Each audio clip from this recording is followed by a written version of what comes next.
Welcome to the special edition of Hannity. President Trump versus the swamp. Now, the title is fitting because, yes, we are broadcasting tonight from our nation's capital, Washington, D.C. Well, swamp, sewer, same thing. Now, we are following three major breaking stories tonight. Massive new developments in the Clinton bought and paid for and phony fake news Russian propaganda dossier that was used by the Obama administration to spy on members of the Trump campaign. Ed Henry reporting at this hour that House Intelligence Chairman Devin Nunes, he told his Republican colleagues this week in two closed-door meetings that he has seen evidence of abuse of government surveillance programs by the FBI and by the Department of Justice and their officials. Plus, the president is accusing FBI agent Peter Strzok of treason over anti-Trump text messages that he sent to his FBI lawyer mistress, Lisa Page. And you will not believe what a longtime Hillary Clinton ally is saying about this explosive scandal. And tonight, Judicial Watch is scoring yet another major victory. The State Department is being told to speed up the release of Hillary Clinton's emails. How about some urgency? That's good for once. Also, Barack Obama, he cannot quit his habit. He is lashing out and attacking again the Fox News channel. Newt Gingrich is here tonight to discuss and respond. But first, there is a lot to cover in tonight's breaking news opening monologue. We're glad you're with us. All right, massive breaking news this hour about the Clinton bought and paid for fake news Russian propaganda dossier that, of course, was used by the Obama administration to obtain FISA warrants to surveil members of the Trump campaign and then the president-elect. Our own Ed Henry is reporting that in two closed-door meetings this week, House Intelligence Committee Chairman Devin Nunes, that he told Republican lawmakers that he has seen evidence showing clear abuse of government surveillance programs by the FBI and Department of Justice officials. Ed Henry is also reporting that Nunes told his colleagues that he plans to share evidence of this abuse with the entire House later this month. Now, this is a major development, but as we've been saying, there is so much more information that needs to come out, and it will, because I'm telling you, this is the beginning of a massive historic scandal. It's unfolding unlike anything this country has ever seen before. This is going to reach the very highest levels of your government, including the DOJ, the FBI, the intel community. Sarah Carter tonight reporting, and we have confirmed this with our sources, that as soon as next week, examples of systemic FISA abuses will in fact be revealed. Any unbiased so-called journalists, well, they should be able to see this as the major story it is, worthy of further investigation. But is the media in this country so abusively biased and so anti-Trump that they can no longer care about simple, basic, fundamental truth, our Constitution, our freedoms, our liberties? Does the media not care about any of this? The media, as we have been pointing out nightly, is so bad at this point in time in history and so radically left in their ideology that, in fact, sadly, truth, facts, they don't get through to them. The only thing that seems to matter is destroying and delegitimizing President Trump. That has been their only objective for over a year, and you see it happening day after day, hour after hour. It's pretty disgusting. It's pathetic. It's a disservice. It's disgraceful to you, the American people. But it's why we're going to keep asking the tough questions here on this program, and we'll keep getting information that the American people, all of you, deserve to know. Now, also tonight, the president is eviscerating FBI agent Peter Strzok and his FBI lawyer mistress, Lisa Page, over their anti-Trump text messages. Now, the president is telling the Wall Street Journal, quote, a man is tweeting to his lover that if she loses, we'll essentially go back to the insurance policy, which is they lose, we'll go to phase 2, and we'll get this guy out of office. I mean, this is the FBI we're talking about. I think that is, that is treason. See, that's treason right there. Then the president added, that's a treasonous act. What he tweeted to his lover is treasonous. Now, here's the insurance policy text message President Trump is referring to Strzok writing his mistress. I want to believe the path you threw out for consideration in Andy's office, that there's no way he gets elected, but I'm afraid we can't take that risk. It's like an insurance policy in the unlikely event you die before you're 40. Now, we here at Fox News and on this show, we believe, we haven't confirmed yet, the Andy mentioned in that text is the Deputy FBI Director, Andrew McCabe. Now, that message, it's only the beginning of this massive scandal. Stay with us here. It gets complicated. Now, Strzok and Page also called Trump an idiot, a lonesome human, and said F Trump. and congressional investigators. They're working to determine if these Trump-hating FBI lovers were leaking information about the Russia investigation to the press after a new round of their text messages were released. By the way, there's about 9,000 more to go. And Strzok also sat in on Hillary Clinton's FBI interview for the email investigation after he and James Comey exonerated her, or began writing the exoneration letter before the investigation, and it was Strzok that signed the original documents kicking off the Russia investigation. This guy's corrupt tentacles touch seemingly everything, also in General Flynn. Now, what Strzok has done here, it is crooked. It is scandalous. And that even former Clinton strategist Mark Penn is saying he should be fired. Here's what Penn said on the Fox Business Network. Take a look. I think that tweet is one of the most damaging things I've ever seen from someone in the government at every level. I don't understand how he's still employed by the FBI. I don't understand how a criminal investigation hasn't been opened to all of this. To me, that is hugely damaging to confidence in the FBI. These two folks were having an affair using official government channels for their personal communications. That alone would have made them a security threat. Kind of refreshing. That was a Democrat, being honest, for once. Now, there are reportedly 10,000 total messages between Strzok and Page. We've only gotten a fraction of them.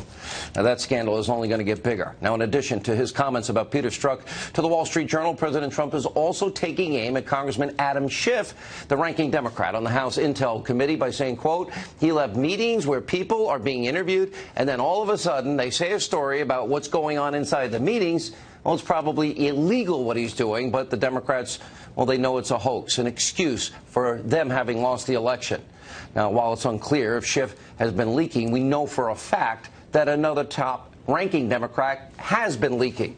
President Trump is continuing to slam who he's now calling sneaky Senator Dianne Feinstein because she unilaterally released the Fusion GPS testimony before Congress. And Trump tweeted, Democrat Dianne Feinstein should never have released secret committee testimony to the public without authorization. Very disrespectful to committee members and possibly illegal. She blamed her poor decision, by the way, on the fact that she had a cold. I bet in school the dog ate her homework. And while Feinstein's actions are threatening to disrupt the Senate's investigation, releasing the transcript actually provided some very revealing information about Fusion GPS and their founder, Glenn Simpson. Simpson actually testified he never even bothered to verify what the former British spy, Christopher Steele, had actually put in the Russian-sourced phony dossier. He also admitted that he was against Trump during the election. So clearly Simpson was more than happy to take over $10 million from Hillary Clinton and the DNC that she's running and put this dossier together that they then tried to use to influence the American people. Oh, Russian propaganda to influence an election bought and paid for by Hillary. And then a FISA warrant. And finally tonight, Judicial Watch, they're scoring another major legal victory. A federal judge is now ordering the State Department to ramp up the release of Hillary Clinton's email from her time as Secretary of State. And according to Judicial Watch, the FBI discovered 72,000 pages of documents last year that Clinton either tried to delete or did not disclose. You cannot make this stuff up. If I wrote the most obscene spy novel, you couldn't make this up. The author of Trumped Up, How Criminalization of Political Differences Endangers Democracy. Harvard constitutional law professor Alan Dershowitz, Fox News contributor Sarah Carter, Judicial Watch president Tom Fitton.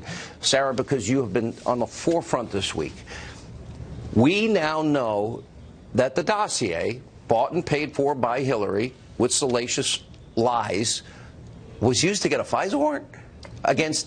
Well, yes, we now know that it was either in part used or it was a significant part of the FBI being able to get the warrant to spy on Trump and people within his campaign.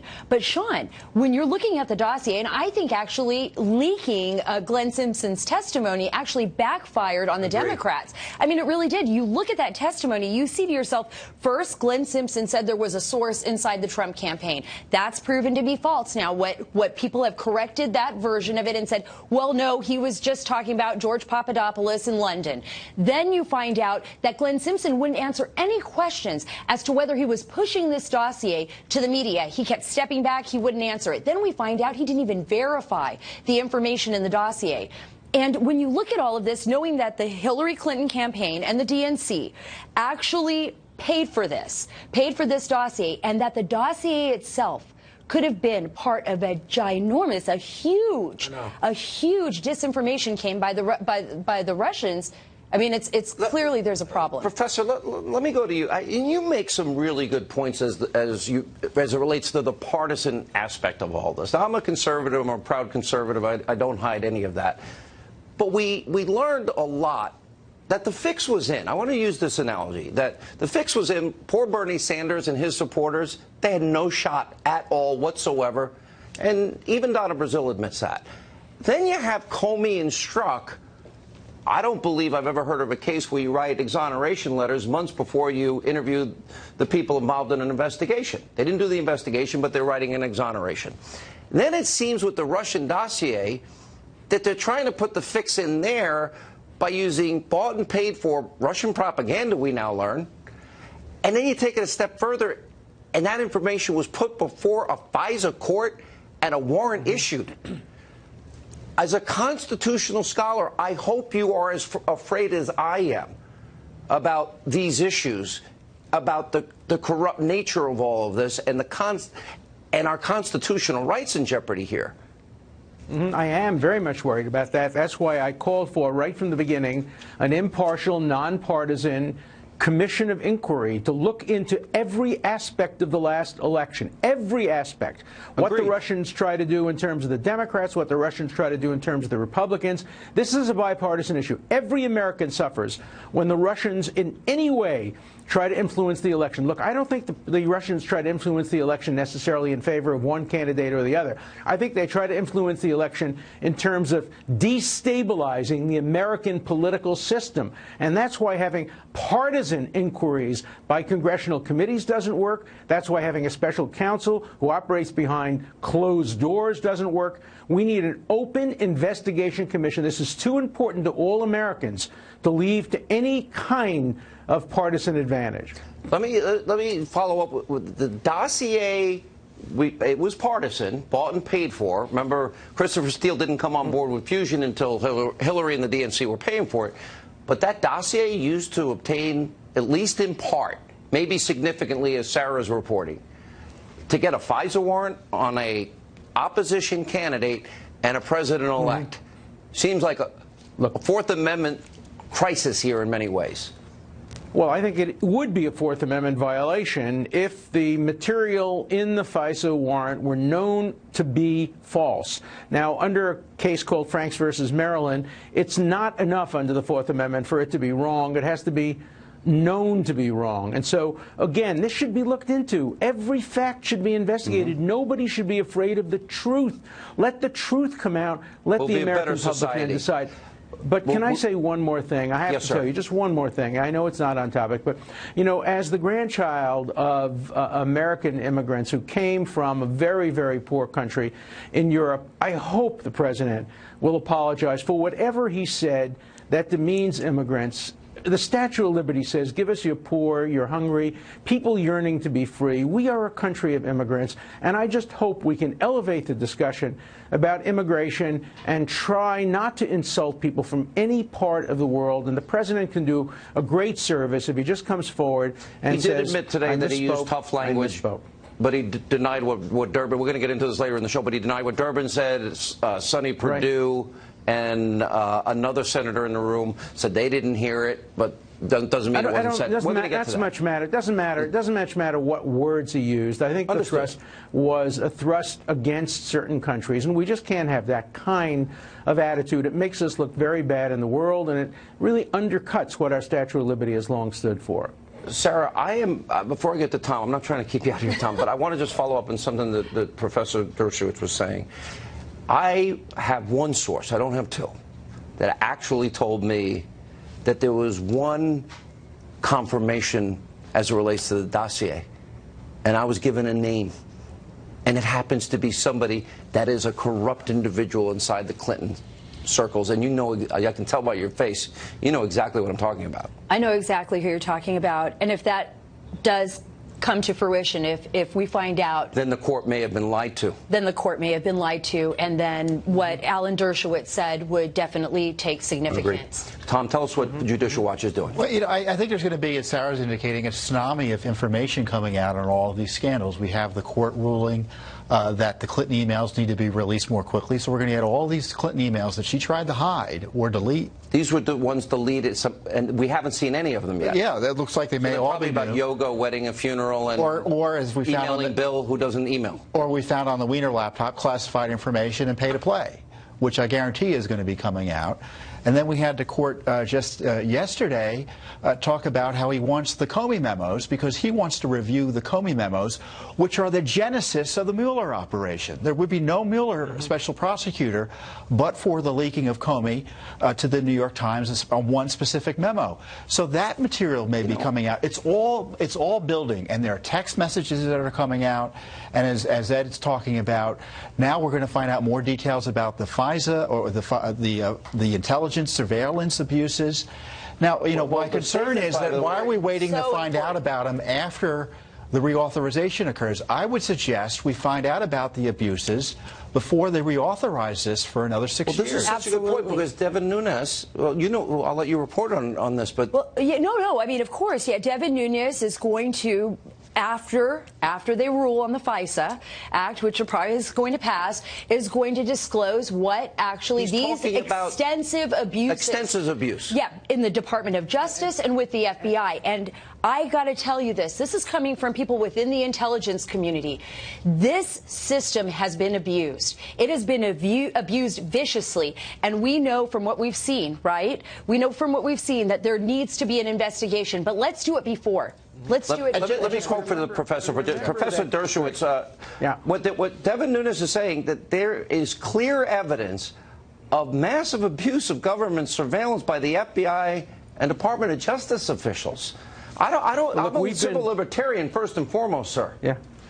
We civil libertarians, liberals and conservatives alike, have long worried about the FBI, its surveillance methods, and the potential for abuse. Remember, Comey not only leaked, he laundered the information through a Columbia law professor. He didn't have the courage to stand up in front of a TV camera and say, this is information that I'm going to give you because I want a special counsel to be appointed. He laundered it through a Columbia professor. These are issues that should be investigated. We have to know what surveillance is being used against Americans, and whether you're a conservative or a liberal, a Republican or a Democrat, you should care deeply about any abuse of this process. If you believe in the Constitution and our constitutional rights, nobody should disagree with that. Last word, Tom.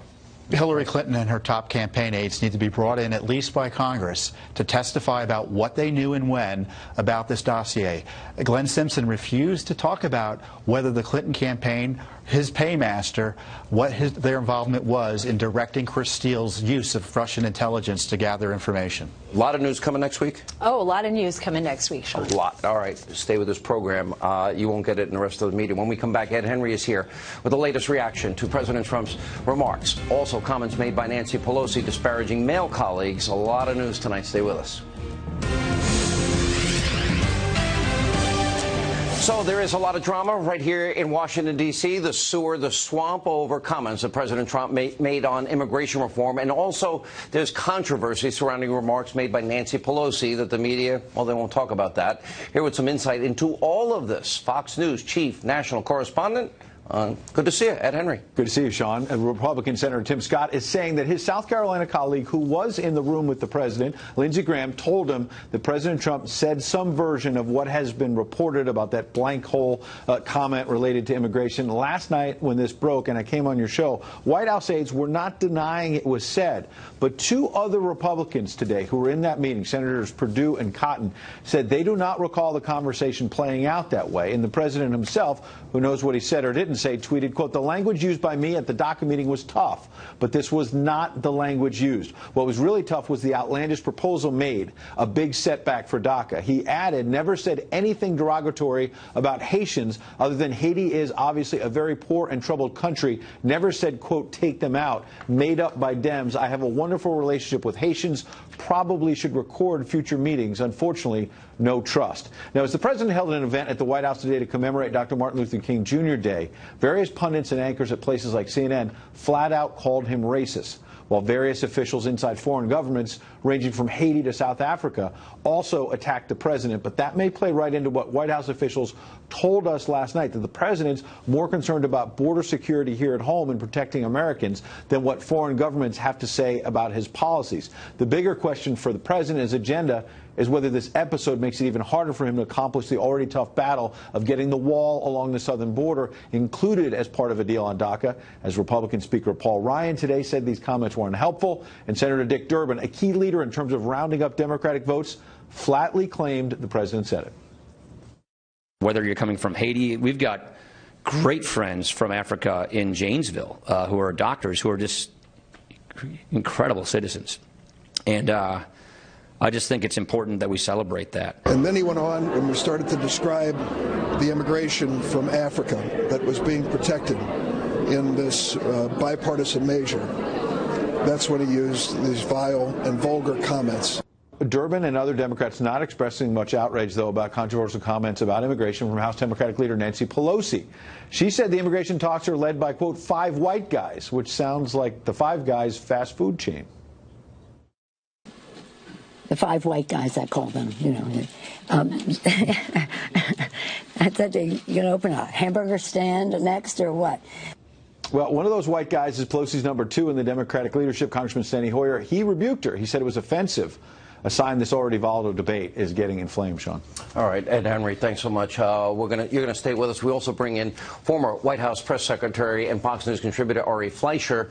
Ari, you were commenting on this last night, and I'm just asking, as an irredeemable, deplorable human being that clings to God's, my Bible, I believe in the Second Amendment, and my religion. A lot of things are said in politics, but what do you make of the conflicting views? Where do you come down on it?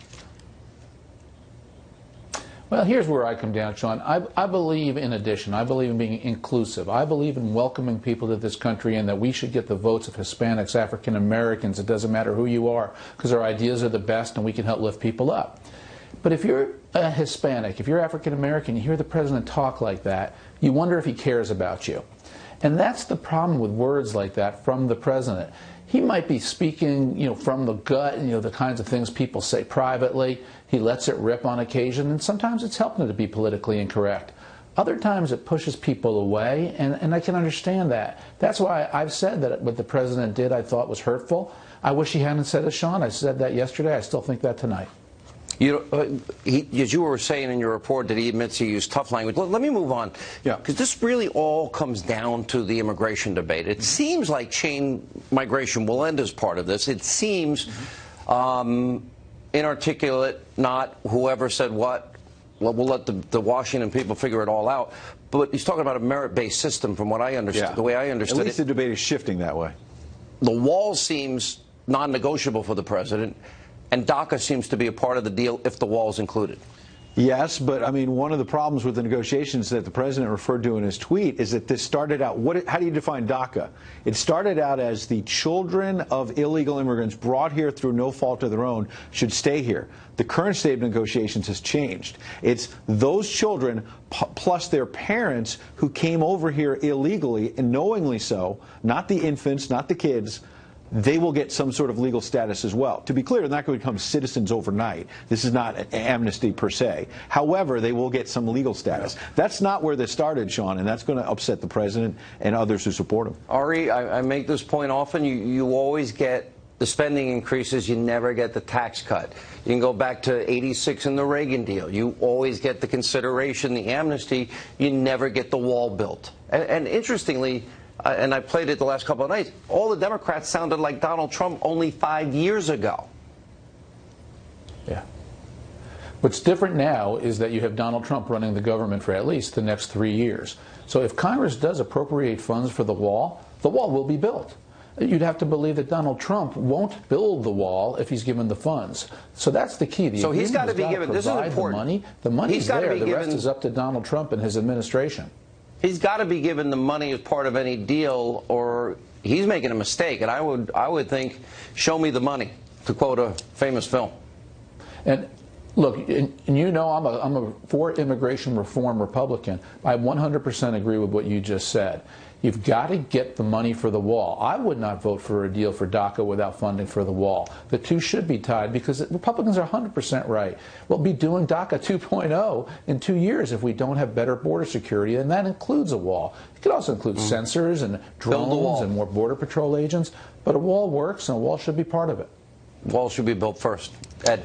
No doubt about it that that's something the president's demanding. But Democrats like Dick Durbin have simply not, given an inch on that. And I talked to a White House official in the last 24 hours who was saying that their frustration with the president's comments, they don't believe is a racist, but they said, look, we were getting momentum here in these immigration talks, and this may stall it. This may take it into, the back and forth about the president's personal views instead of the actual Don't you think the Democrats want DACA so bad?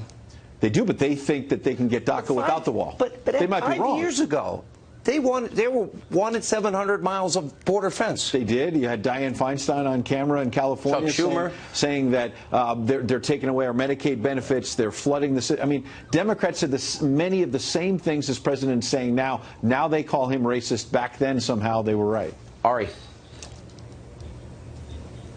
I agree with that take, and this is one of the reasons Washington doesn't work. People take one stand and they don't keep it when the stand matters.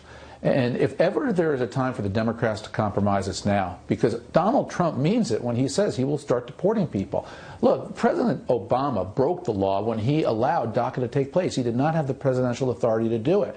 So what Donald Trump's going to do is enforce the law. The law is on the books. If the Democrats want to change the law, they need to compromise. All right, guys. Good to see you both. Appreciate it. A lot more coming up in this busy breaking news night. President Obama taking yet more swipes at the Fox News channel. Newt Gingrich, he'll react as we continue from our nation's capital, the special edition of Hannity. Well, yes, he's at it again. President Obama, he's been out of office almost a year, but in an interview on David Letterman's new Netflix show, the former president, he can't get over it. Again, taking swipes at Fox News. Watch this. What the Russians exploited, but it was already here, is we are operating in completely different information universes.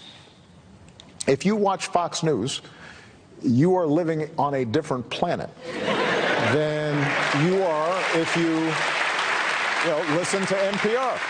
He's still kind of stuck there. Let's take a walk down memory lane. This is not the first time Obama's taken shots at Fox News or yours truly. You may remember some of this. I'll put Mr. Burgess up against Sean Hannity. He'll tear him up. I mean, look, is Sean Hannity suddenly going to get on the airwaves and say, I was wrong about this Obama guy. He's my man. No, that's not going to happen. I think that there's a certain segment of hardcore Sean Hannity fans that probably wouldn't want to go have a beer with me. There's no doubt about that. With respect to Sean Hannity, I didn't know that he had invited me for a beer. His opinion of me does not seem to be very high, but I'm always good for a beer. The History Channel is not here. I guess they were embarrassed about the whole Obama is a devil thing.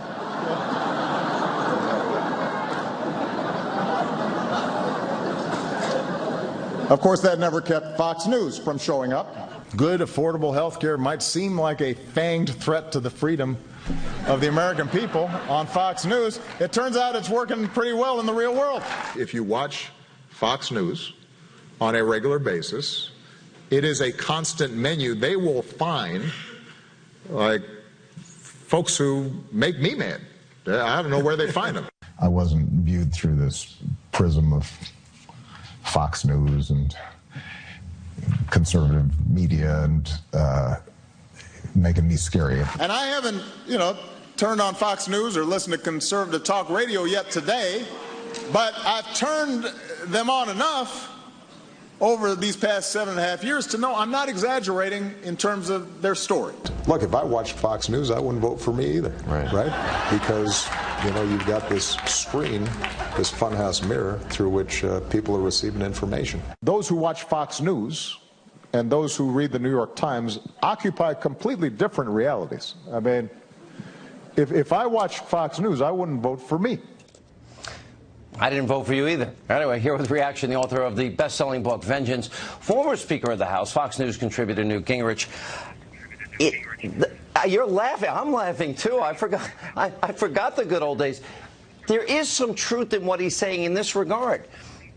I think we have a series of scandals, and looking at Devin Nunes today, that the abuse of government surveillance by the FBI is so bad, and all that we're uncovering here is so bad. He's right. The mainstream media, you know, they want to destroy Trump, and they loved him. It's that simple. Look, you and I know each other a long time, so I'm going to spend some of your money. Why don't you offer $100,000 to create the Barack Obama Fox News Sean Hannity Scholarship, if he will come on the show with you? That is Done. Such a funny, look, that's such a funny segment. Well, I'm just telling you, I listened to it and I thought to myself, this guy is so whacked. And he doesn't, today, I mean, he still doesn't get it. He doesn't. And he'll never get it. Look, many, many years from now, in a nursing home or a nice retirement community, Barack Obama will be still living in a fantasy life. He'll think that Iran really wanted to have a deal. He'll think that high taxes really work. He'll think that welfare is a good deal. I mean, what you just put together is, as I think, funny a statement of who Barack Obama is as I've ever seen. And it captures this sense of being out of touch with reality. Let's talk about the media in this sense. They've spent a year, Mr. Speaker. There's no evidence of Trump-Russia collusion. We played the montage of Democrats saying there's no evidence of collusion. And yet we do have evidence of unbelievable instance of abusing the weapons of intelligence and surveilling, unmasking, and leaking raw intelligence. We know that the fix was in with Hillary and Bernie. We know that the fix was in Comey and Strzok. Rigged, they had an exoneration before even an investigation. We know that Hillary paid for a dossier full of Russian propaganda. We know that dossier now was used to get FISA warrants to spy on an opposition candidate and a president-elect and his team. And I'm not even talking about Uranium One or Debbie Wasserman Schultz. There are two realities here. And the media has chosen a reality of partisanship and conspiracy theories. Either that or I'm wrong. But they didn't think Trump could win, and people like you and me were right. Look, what you have to understand, and I'm actually working on a book called Trump's America, trying to explain this because it is so unbelievably hard to understand if you're a normal person. Over here is a left-wing corrupt establishment which sincerely sees this entire fight as a function of identity politics in which if they lose, they will disappear. Over here are the rest of us who are thinking, you know, a lot of these ideas are really weird. I mean, Obama thought if you gave $100 billion to Iran, they'd be nice people. Obama thought it was terrific that we had more people on food stamps than ever before. You can go down a whole list of these things. And this is really a definition of life and death. And so what you and I are living through is a period where the old order, the establishment that inherited, and then this is important to understand, they inherited Walter Cronkite, they inherited Edward R. Murrow, they inherited the old Harvard, and they inherited all these great centers of authority and responsibility, and they have gradually turned them into left-wing nutcake positions. And so the truth is we're in an identity fight in which if we win, they disappear. If they win, we disappear. That's why what you and I experience, because we're great friends, we're great warriors in the same cause, and we both understand if we lose, we will literally disappear. On the other hand, if we win, America will continue to move forward as the freest country in the world. Why? And I think that's why both of us fight. You're describing it perfectly, to be honest. Or at least nobody, I think, really wants to know what truly motivates us, but that's a separate issue. But as a practical matter, I can shoot off a litany of Obama statistics and what his true record is on the economy. You mentioned Iran. You think he can bribe murdering thug dictators and, not mention radical Islamic terrorism. And then in a year of Trump, you can compare policy significant changes with tangible results, but the media won't talk about any of it. Look, you would think if Barack Obama was a sincere person who genuinely cared about African Americans, when you got a report this week that we have the lowest black unemployment in years because the economy is starting to work. Trump's tax cuts, regulatory cuts, pro-business attitude is starting to work. You'd think that having the lowest black employment, lower than any time under Barack Obama, that Obama would say, this is great. He can't afford to believe it. Yeah. Nancy Pelosi can't afford to believe it. Chuck Schumer can't afford to believe it. Because if it was true, they would disappear. Mr. Speaker, we always appreciate you being with us. Have a great weekend. We'll see you next week. And when we come back on the special edition of Hannity, Nancy Pelosi believes giving thousands of dollars to you, the American people's only crumbs. Really? We'll explain.